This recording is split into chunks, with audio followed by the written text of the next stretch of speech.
در حیدر سے ملا ہے، جو کچھ بھی ملا ہے در حیدر سے ملا ہے، مدحت کا شرف مجھ کو مقدر سے ملا ہے، خالی کبھی لوٹا نہیں اس در سے سوالی، خالی کبھی لوٹا نہیں اس در سے سوالی، جو کچھ ہے میرے پاس اسی در سے ملا ہے، جو کچھ ہے میرے پاس اسی در سے ملا ہے۔ یہ تھے محمد مامون صلی اللہ علیہ وسلم جو اپنے بہترین آواز اور انداز میں نعت شریف سنانے کی سعادت حاصل کر رہے تھے۔ آئیے اب میں بلا تاخیر کے مسجد حاضہ کے امام صاحب حافظ و قاری محمد شریف صابری خان صاحب کو دعوت دوں گا کہ علی کا عشق مقدر سوار دیتا ہے، علی کا عشق مقدر سوار دیتا ہے، علی کا بغض تو چہرہ بگاڑ دیتا ہے، علی کا عشق مقدر سوار دیتا ہے، علی کا بغض تو چہرہ بگاڑ دیتا ہے، علی کے ذکر کو تو ادنا نہ سمجھ اے منکر، علی کے ذکر کو تو ادنا نہ سمجھ اے منکر، علی وہ ہے جو ایک ہاتھ سے خیبر اکھاڑ دیتا ہے، علی وہ ہے جو ایک ہاتھ سے خیبر اکھاڑ دیتا ہے۔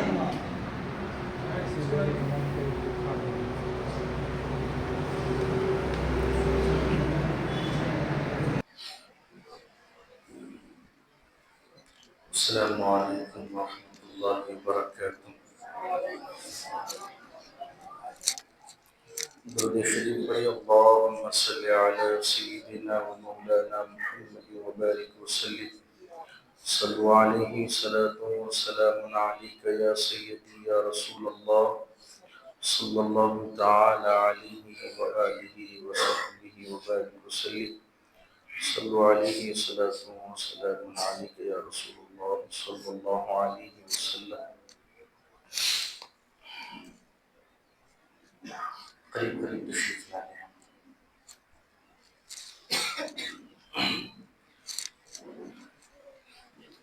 اگر آپ جتنے بھی ہیں بیٹھے ہیں جم کے بیٹھیں اور انشاءاللہ گفتگو کو سماعت کریں اور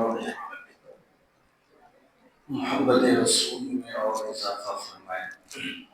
ایک درود شریف ساتھ میں پڑھیں گے انشاءاللہ ثواب بھی ملے گا، لطف بھی ملے گا، اور حضور پاک کی حدیث ہے جو جتنا درود پڑھے گا دنیا میں وہ اتنا ہی حشر کے میدان میں مجھ سے قریب ہوگا۔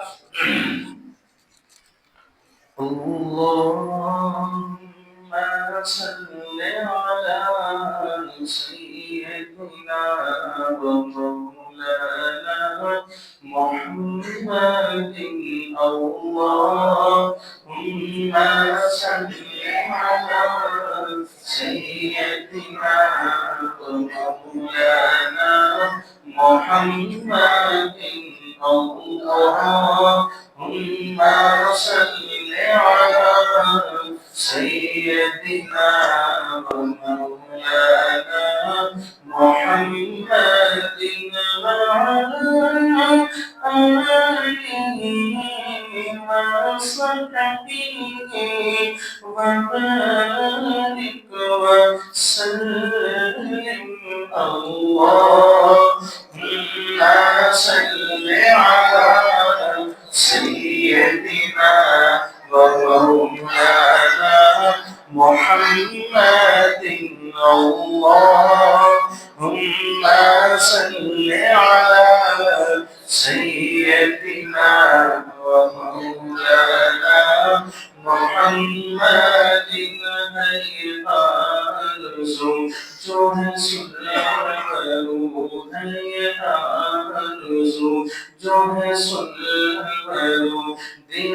کو جانے کی آبرو، میں کہوں غلام ہوں آپ کا، میں کہوں غلام ہوں آپ کا، وہ کہیں کہ ہم کو قبول ہے، اللہم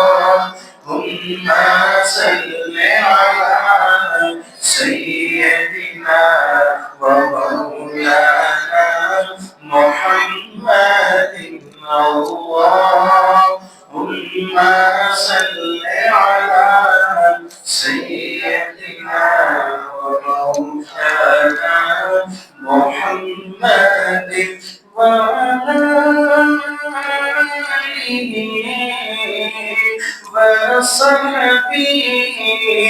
وبارك وسلم اللهم صل على سيدنا ومولانا انشاءاللہ پیش کرتا ہوں. آپ درود شریف سے فارغ ہو گئے نعت پاک کے بعد انشاءاللہ اسی تفصیل ہم کلام کریں گے. اور گزارش دو چیز آپ سے ہے، جہاں اچھا لگے آپ کو سبحان اللہ کہنا ہے، خاموش بیٹھے نہیں. یہ خاموش بیٹھنے والی بات ہوتی تو آپ اپنے گھر ہوتے، میں اپنے گھر ہوتا، کوئی یہاں جمع ہی نہیں ہوتا. کیونکہ جہاں ذکر حبیب ہوتا ہے خود خدا بھی قریب ہوتا ہے. جہاں ذکر حبیب ہوتا ہے خود خدا بھی قریب ہوتا ہے. ان کی محفل میں بیٹھنے والا آدمی بڑا خوش نصیب ہوتا ہے. یہ نصیب ہمارا ہے. اور جو نصیب والے ہیں بیٹھے ہیں، ضروری نہیں کہ سارے کے سارے اسی مسجد میں بیٹھے ہیں. اللہ کی زمین اور مساجد بہت ہے، اور خاص کر ہمارے حیدرآباد میں جگہ جگہ ہے. ہر جگہ بیٹھنا بھی ضروری ہے. ادھر آئیں گے تو ادھر کون بیٹھے گا؟ اللہ تبارک تعالیٰ مخلوق کو، اللہ کے اپنے بندوں کو پھیلا رکھا ہے. وہ جہاں جگہ جگہ بیٹھے ذکر کر رہے ہیں. اور دوسری بات یاد رکھیں، جہاں جہاں بندے پھیلتے ہیں خدا کے فرشتے بھی ان ہمدردی کے ساتھ ہو کر ان کے تمام ذکر و اذکار کو سنتے ہیں اور بارگاہ خدا بندی تک پہنچا دیتے ہیں کہ اے اللہ، ہم مسجد نور منور سے آئے تھے، بیٹھا تھا تیرا بندہ، تیرا بھی کلام سن رہا تھا اور تیرے محبوب کی تعریف بھی سن رہا تھا. اور اے اللہ اس بات کی بھی وہ گواہی دیں گے سارا معراج کا واقعہ بھی سنا تھا. پھر پتہ نہیں آئندہ سال ہمیں شاید یہ رات ملے نہ ملے، پھر یہ واقعہ سننے نہ ملے 1400 سال ہو گئے، مگر لگتا ہے جب بھی یہ رات آتی ہے لگتا ہے آج ہی مصطفیٰ کو میرا ہے. وہ برکتیں، وہ رحمتیں نظر آتی ہے، وہ رونق نظر آتی ہے. اور دوسری بات ہے کہ نعت پاک جب آپ سنیں گے، جہاں اچھا لگے، جہاں سبحان اللہ بھی کہے اور نعتیں پڑھنے والوں کو ہدیہ دینا، یہ مصطفیٰ کی سنت ہے. لوگ ناچنے والوں کو، گانا گانے والوں کو لاکھوں لے جاتے ہیں اور مصطفیٰ کی نعت سننے والا 10-20 لے جائے. ایسا نہیں ہونا چاہیے. ہر جگہ جہاں بھی آپ مصطفیٰ کی ذکر کی مجلس میں بیٹھیں تو حق ادا کریں مصطفیٰ کی نعت پاک کا کلمے کا، تاکہ آپ کا دینا بھی ثواب ہو جائے اور اللہ پاک اس عمل کو اتنا قبول کرے کہ آپ کو میدان حشر میں کسی اور کے ساتھ نہیں، مصطفیٰ کی قربت میں اللہ کو رکھے. تو سبحان اللہ بھی کہیں اور مصطفیٰ کی محبت میں اپنے آپ کو اشارت بھی کرے. تو اشارت پیش کرتا ہوں. اللہ عزت فرمائے کہ چھوڑ فکر دنیا کی، چھوڑ فکر دنیا کی، چل مدینے چلتے ہیں. چھوڑ فکر دنیا کی، چھوڑ فکر دنیا کی، چل مدینے چلتے ہیں. چھوڑ فکر دنیا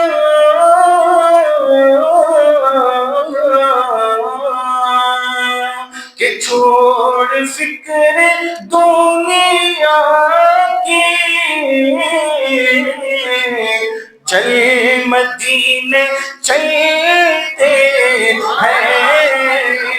چل مدینے چلتے ہیں. جو مصطفیٰ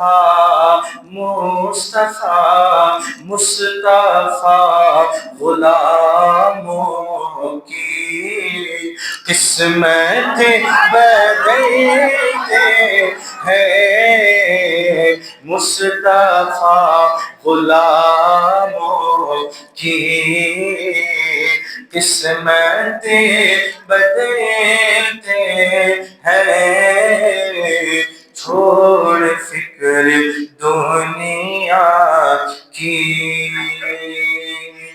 اور دوسرا اشعار کہ رحمتوں کے سائے میں رحمتوں کی چادر کے سائے ساتھ چلتے ہیں رحمتوں کے چادر کے. ایک دو اشعار بس اختتام پر ہے، آپ کی توجہ ہو کہ رحمتوں کی چادر کے سائے ساتھ چلتے ہیں کہ رحمتوں کے چادر کے سائے ساتھ چلتے ہیں سائے ساتھ چلتے ہیں مصطفیٰ کے دیوانے مصطفیٰ کے دیوانے گھر سے جب نکلتے ہیں مصطفیٰ کے دیوانے گھر سے جب نکلتے ہیں مصطفیٰ غلاموں کی قسمتیں بدلتے ہیں. اور آخری اشعار دعاؤں کے ساتھ نقش کرے سینے میں نام سرور دی کا نقش کرے سینے میں. لوگ ہاتھوں میں پاؤں میں پیٹھ میں کمر میں ٹیٹو آرٹسٹ سے ٹیٹو نقش کرتے ہیں ادھر ٹیٹو ادھر ٹیٹو ادھر ٹیٹو ادھر ٹیٹو. اور شاعر کیا کہتا ہے کہ نقش کر لے سینے میں نام سرور دی کا کہ نقش کر لے سینے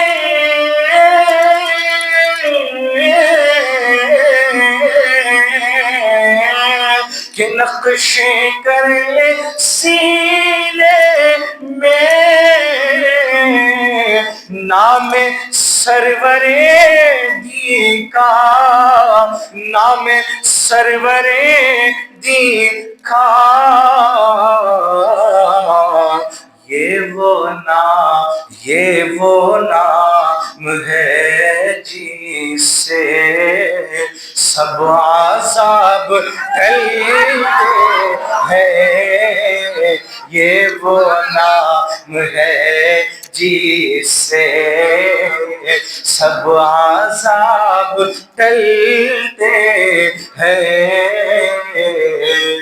مصطفیٰ غلاموں کی قسمتیں بدلتے ہیں چھوڑ فکر دنیا کی چل مدینے چلتے ہیں مصطفیٰ غلاموں کی قسمتیں بدلتے ہیں مصطفیٰ غلاموں کی قسمتیں بدلتے ہیں. سے بولیے سبحان اللہ. الحمد للہ رب العالمین والصلاة والسلام على سید الانبیاء والمرسلین. اما بعد فاعوذ باللہ من الشیطان الرجیم. بسم اللہ الرحمن الرحیم. سبحان الذي أسرى بعبده ليلا من المسجد الحرام إلى المسجد الأقصى الذي باركنا حوله لنريه من آياتنا إنه هو السميع البصير. صدق الله العظيم.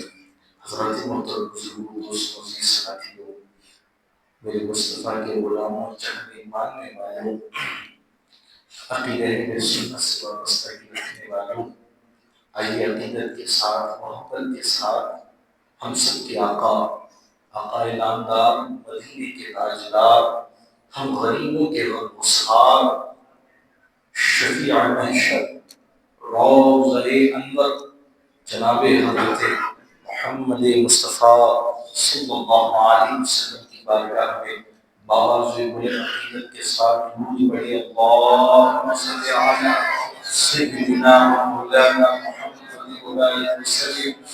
صلو علیہ صلاۃ وسلام علیک یا سیدی یا رسول اللہ صلی اللہ علیہ وسلم. معراج نبی صلی اللہ تعالی علیہ وسلم انشاءاللہ ہم کچھ باتیں سماعت کریں گے قرآن و حدیث کی روشنی میں. شاعر فرماتا ہے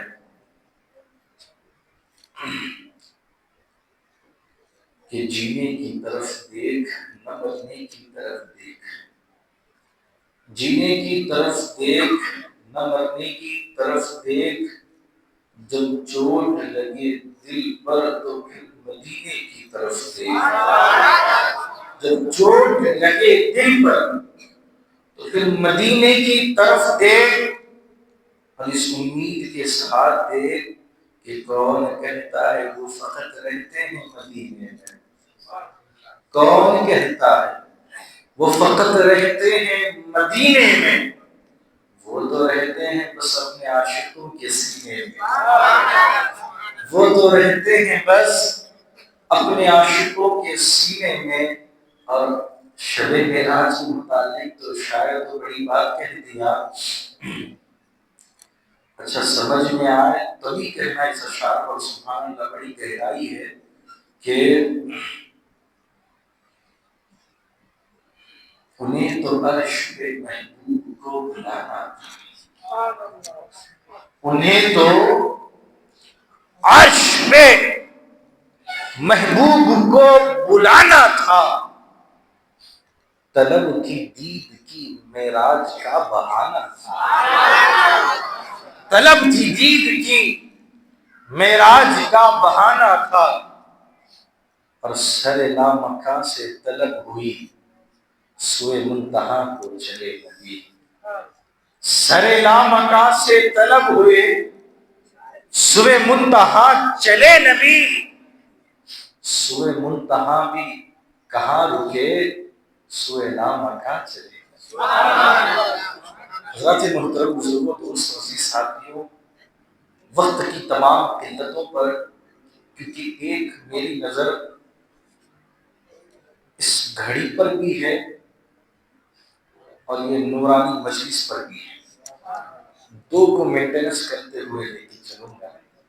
اور انشاءاللہ اختتام پر فاتحہ درود اور خصوصی دعا پر انشاءاللہ اختتام پذیر ہوں گے. اللہ تبارک تعالی سورۃ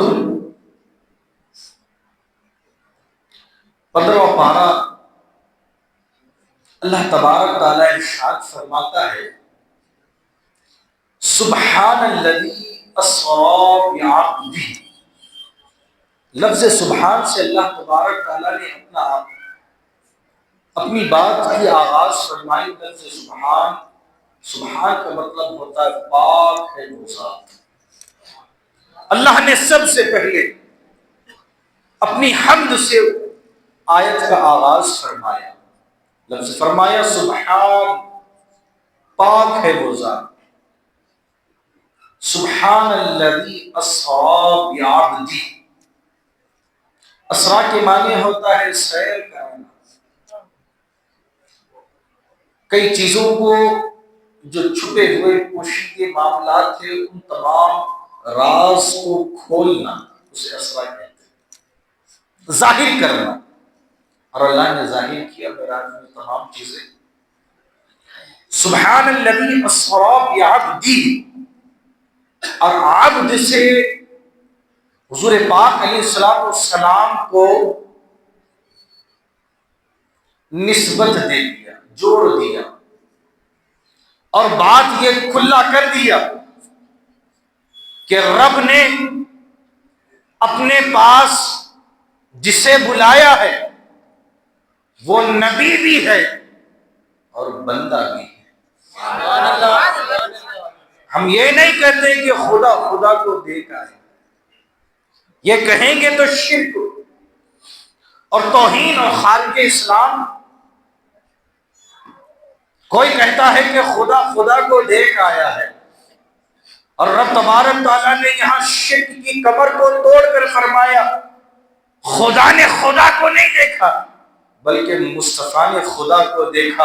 اور جب مصطفیٰ خدا نہیں ہے، بندے ہیں، اور ایسے بندے، اور کوئی یہ بھی نہ سمجھے کہ بندہ ہے تو صرف عام جیسا نہیں، بندے میں اعلیٰ بندہ ہے، اور ایسا بندہ ہے کہ اس جیسے بندے کو رب نے نہ پہلے کبھی بنایا ہے نہ کبھی آخر میں کبھی بنایا ہے، صرف بنایا ہے تو ایک بنایا ہے اور اسے محمد مصطفیٰ بنایا ہے۔ اور عبد سے جوڑ دیا، بندے سے جوڑ کے فرمایا میں اپنے بندے کو بعبدہ لیلا من المسجد الحرام، میں نے اپنے بندے کو مسجد حرام سے الہ کے معنی ہوتا ہے تک، الی المسجد الاقصی، مسجد حرام سے مسجد اقصی تک۔ اتنی بات ہم سمجھ لیں، پھر آگے کی آیت میں ہم باقی گفتگو کریں گے۔ اللہ تبارک تعالیٰ اپنے بندے کو سیر کرائے۔ اچھا یاد رکھو، سیر الگ ہے، سفر الگ ہے۔ سیر الگ، سفر الگ۔ کوئی یہ نہ سمجھے کہ سیر سفر ہے، سفر سیر ہے۔ اور سفر کافی دنوں کا بھی ہوتا ہے، سفر کا مطلب ہوتا ہے کافی دن اور کچھ وقت لگنا، سیر میں زیادہ وقت نہیں لگتا۔ اور رب تبارک تعالیٰ نے اپنے بندے کو سیر کرائی، نہیں فرمایا کہ میں نے سفر کروایا، سفر کا ذکر ہی نہیں فرمایا، کیونکہ جب بندہ سفر کرتا ہے تو سفر میں کچھ مصیبت بھی آتی ہے، کچھ تکلیف بھی آتی ہے، بہت سی خوشیاں بھی ملتی ہے، تھوڑی بہت تکلیف بھی ہوتی ہے۔ کسی سے ہم پوچھتے ہیں تیری جرنی کیسی رہی، تو کہتے ہیں مزے میں رہی، تھوڑی تھوڑی سی پریشانی آئی، مگر الحمدللہ ہیلپ ہو بھی گئی، الحمدللہ سفر اچھا ہوا۔ مگر اگر مصطفیٰ اگر سفر کرتے تو سفر کا مقصد ہوتا ہے کچھ راحت، کچھ زحمت۔ اور رب تبارک تعالیٰ نے یہاں اسرا سے جو مراد لے کے یہ سفر کی قلت کو ہی ختم کر دیا اور فرمایا کہ میں نے سیر کرائی۔ اور جب بندہ سیر کرتا ہے تو پرفضا اور پرخشوع ہو کے اور پر اطمینان اور پرسکون ہو کے کرتا ہے۔ ہم کہتے ہیں نا یار ذرا سیر تو کر کے باغ کی، جب وہ سیر کر کے آتا ہے تو کہتے ہیں اچھا لگا۔ سیر کچھ لمحوں کا ہوتا ہے مگر زندگی بھر کی خوشیوں بھرا ہوتا ہے، اسے سیر کہتے ہیں۔ اور رب نے اپنے نبی کو سیر کرایا، کہاں سے؟ مسجد حرام سے۔ مسجد حرام کعبۃ اللہ کو کہتے ہیں، مسجد حرام کعبۃ اللہ کو کہتے ہیں۔ پہلے کعبے کے اندر بھی نماز ہوتی تھی، بعد میں نماز تالے کو بند کر کے خصوصیات خاص جنوں کو وہاں پر اہتمام دیا گیا ہے۔ پہلے کعبۃ اللہ میں بھی نماز کھڑی ہوتی تھی، کثیر تعداد اور باہر تک لوگوں کا ہجوم ہوتا تھا۔ اب مسجد حرام کے پاس ہی نبی کا گھر تھا، اور نبی کے گھر کے قریب آپ کی بہن ام ہانی کا بھی گھر تھا۔ آپ اپنی بہن کے گھر میں آرام فرما رہے ہیں، عشاء کی نماز آپ نے پڑھی، تھوڑا سا آپ آرام فرمانے لگے۔ حضور پاک صلی اللہ علیہ وسلم مسجد حرام کے قریب تھا گھر، آپ کی ولادت بھی قریب، آپ کی سکونیت بھی قریب، اور آپ کی بہن ام ہانی کا گھر بھی قریب۔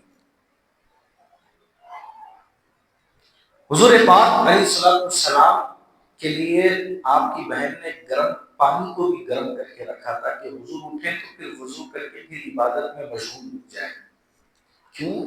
کیونکہ شعبان کا مہینہ حضور پاک علیہ السلام بکثرت روزہ بھی رکھتے تھے اور بکثرت اسرار میں جاگ کر عبادت بھی کرتے تھے۔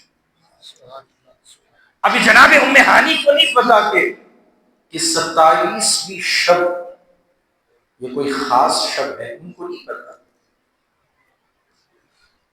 اب یہاں پر جناب حضرت ام ہانی رضی اللہ تعالی عنہما حضور کے لیے پانی وضو کے لیے گرم کیے اور رکھے تاکہ حضور نیند سے ذرا بیدار ہو جائے، پھر وضو کر کے وہ عبادت میں مشغول ہو جائے۔ توجہ دیں، میں تھوڑی سی ترتیب سے آ رہا ہوں تاکہ معراج کی واقعی کی گتھی آپ کے ذہن میں اتر جائے، اور ایک دو معراج کا شرف ملا ہے، ایک معراج نبی کی، پھر ایک معراج امتی کی بھی ہے۔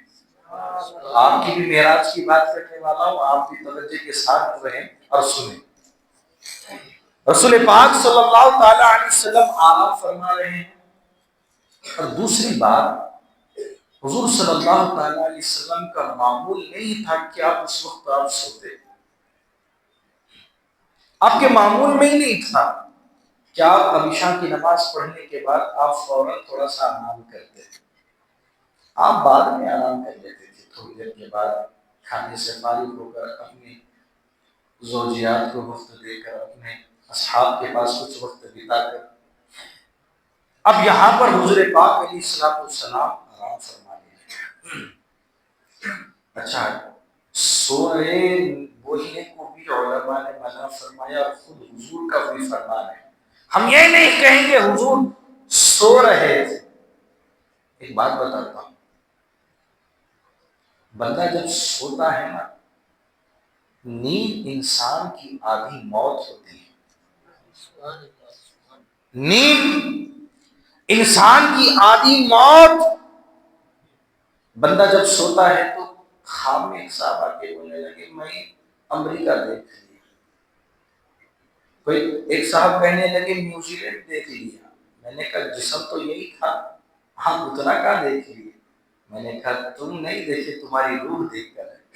روح کو اجازت ہے کہ وہ کہیں بھی سیر کر لے، وہ قید میں نہیں ہے، آپ قید میں ہیں، اور جب تک کہ آپ کے جسم میں جان ہے آپ قید میں ہیں، کیونکہ انسان مومن کے لیے دنیا قید خانہ ہے۔ اب یہ کہنا کہ حضور پاک علیہ السلام سو رہے تھے، میں پہلے ہی کہا تھا نیند انسان کی آدھی موت۔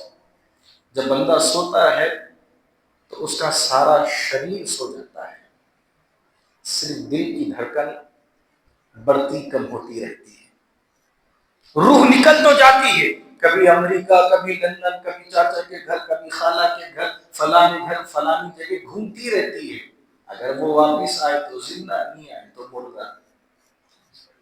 وہ آ جائے تو زندہ، اگر نہیں آ جائے تو مردہ۔ اب اس بات کو میں کیوں بتا رہا ہوں؟ کیونکہ حضور پاک علیہ السلام نے فرمایا جب کوئی سوئے نا، جب کوئی تم دیکھ رہے ہو کہ کوئی بندہ سو رہا ہے یا کوئی بندی سو رہی ہے تو اس کو ہاتھ کی طرف سے مت جگا، ایسا جھٹکے مت دو اسے، کہ بندہ آدھی موت میں ہوتا ہے اور اس کی دل کی دھڑکنیں تیز ہوتی ہیں۔ جب آپ فوراً پریشر سے اسے اٹھاتے ہو تو ہارٹ آنے کے چانس بھی ہے اور اس کا انتقال ہونے کا بھی چانس ہے۔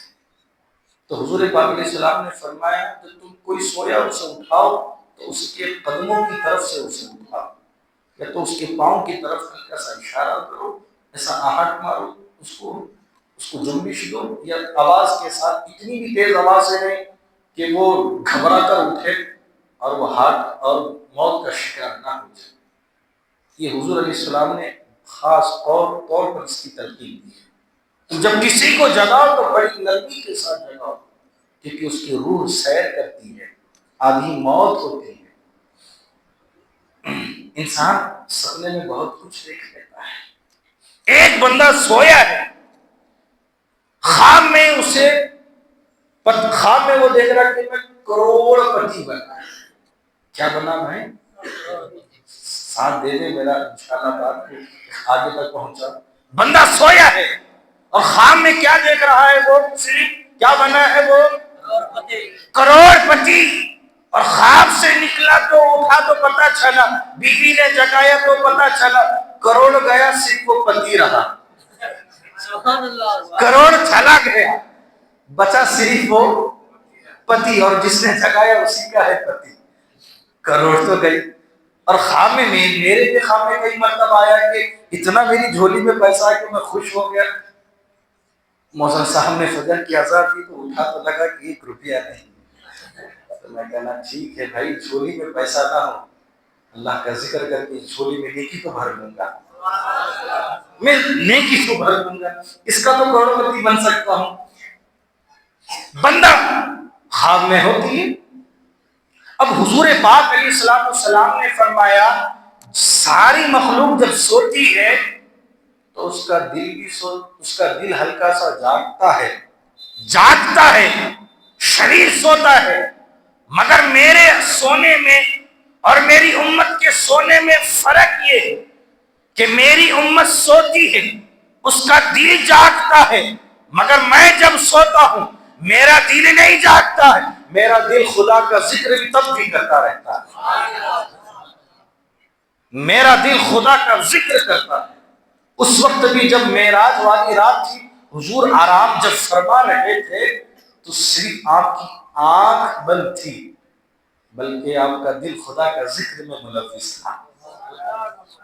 یہاں تک تو بات آپ اپنی بہن کے گھر میں لیٹے تھے، وضو کے لیے پانی گرم کیا گیا، اور اس وقت گھر کے سامنے، دروازوں کے سامنے زنجیر وغیرہ بھی لگے ہوئے رہتے تھے، جیسا کہ پردہ نہیں لگاتے تھے پہلے، چھوٹا سا پردہ سامنے ہوتا تھا ڈیزائنوں کا، اس سے پہلے زنجیر وغیرہ بھی لگایا کرتے تھے۔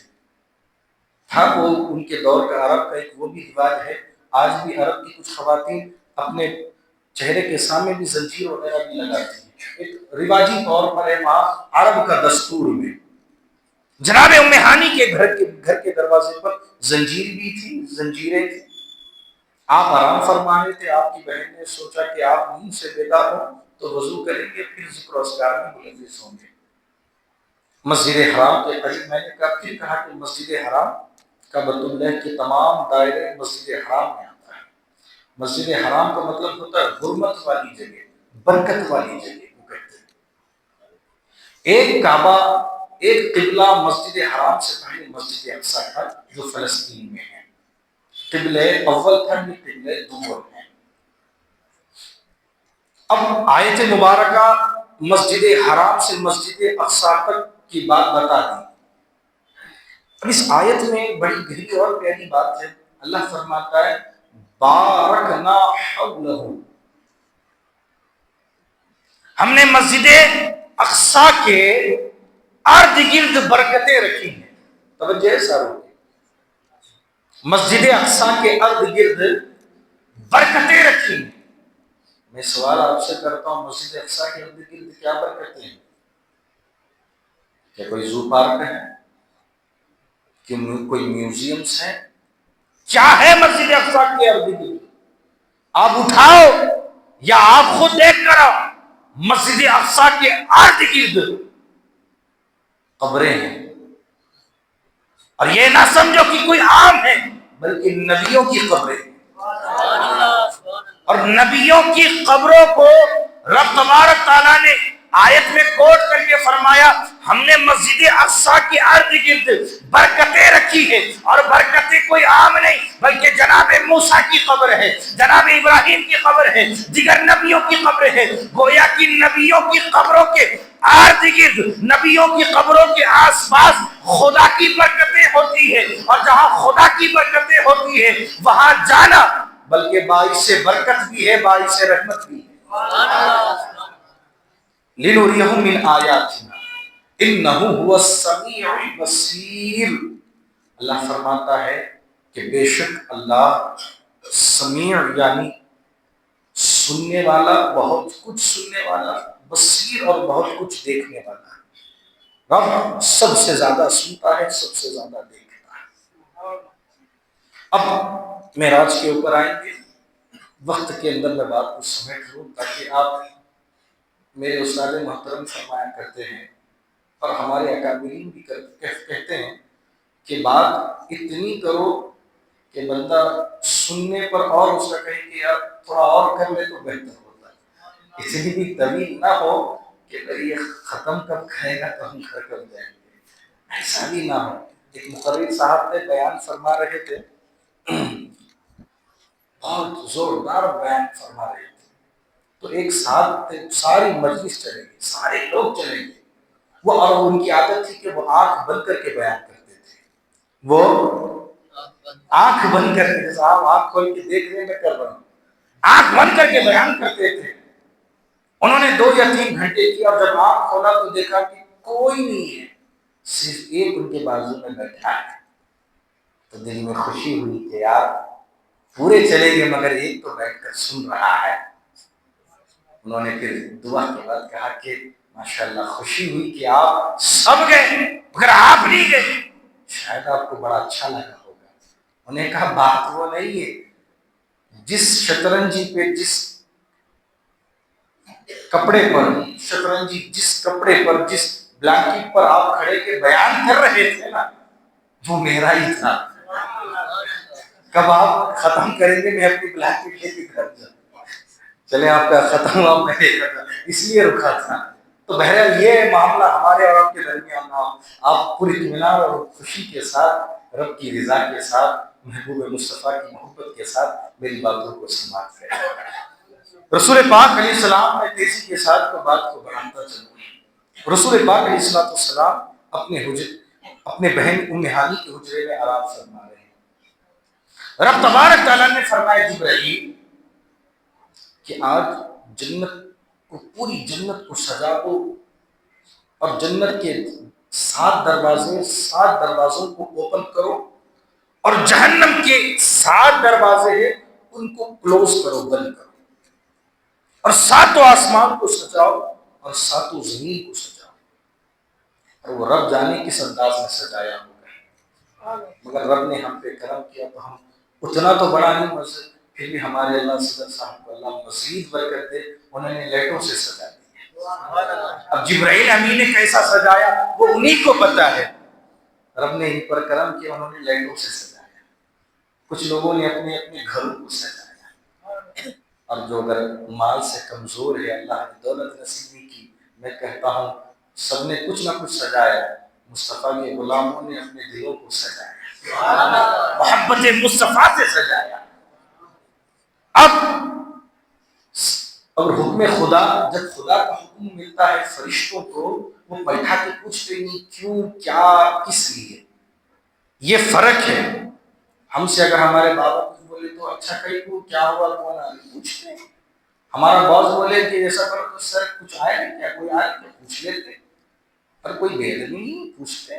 مگر یہ فرشتوں کا اپنا انداز کہ رب جو حکم دیتا وہ فوراً کر لیتے، پھر رب جب پوچھتا تو تمہیں پتہ ہے کیوں کرا، تو پھر وہ کہتے ہیں اللہ اے رب تو اگر عرض کر دے تو کرم فرما دے، تو بتا کیا بات ہے۔ اللہ کے جبرائیل امین جنتوں، 7 زمین، 7 آسمان کو سجا دیا۔